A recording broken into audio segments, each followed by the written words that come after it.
Hello again, it's Joey John Maguire. I'm in one of my favourite Wetherspoons in Stepney Green, just outside the station. Turn left, you're there. It's called the Half Moon. Lovely pub, lovely atmosphere, most days.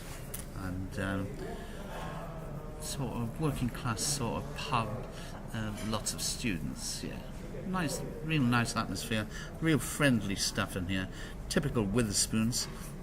Service in Wetherspoons is always professional, and you get what you pay for in Wetherspoons, and thank God for Tim Martin.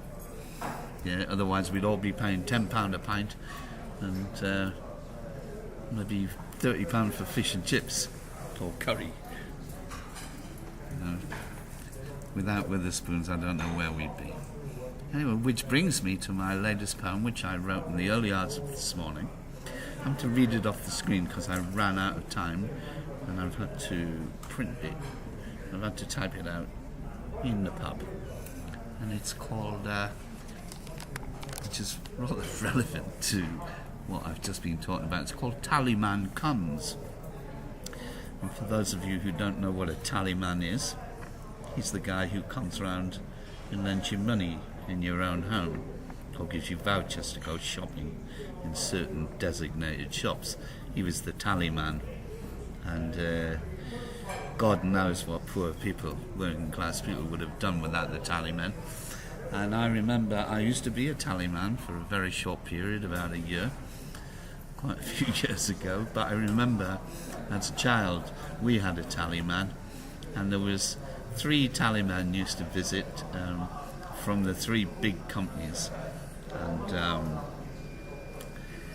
they knew when they were getting paid. All they had to do was look at the mantelpiece, and if there was a clock in the centre of the mantelpiece, invariably there was, there would be the cards with the money in, and the first card always got paid the right amount, the second card would get some, and the last card would get nothing. So they knew when they walked in that you could always see them flick their eyes over to see whether or not they're going to get paid. That's if you let them in, because when there was no money you would have to hide behind the curtains, pretend you weren't there.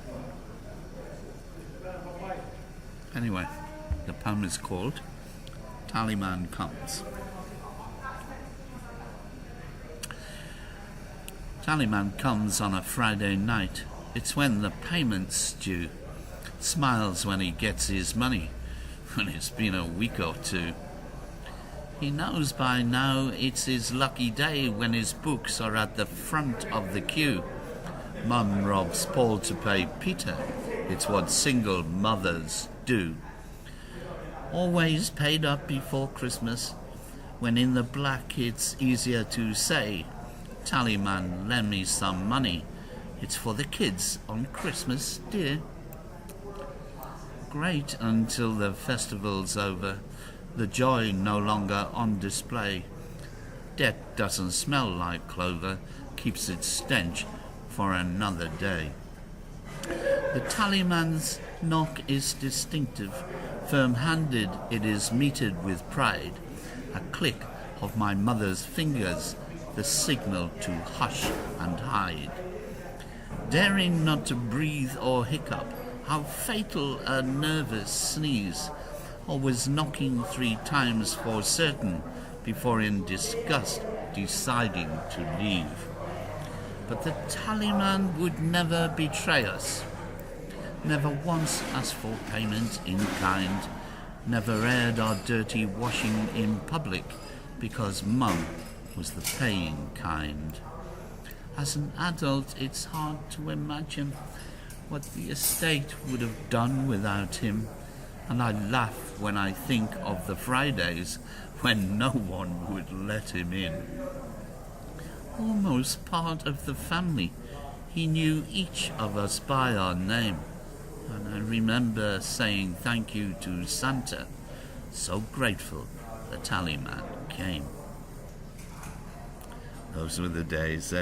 They still go on behind closed doors.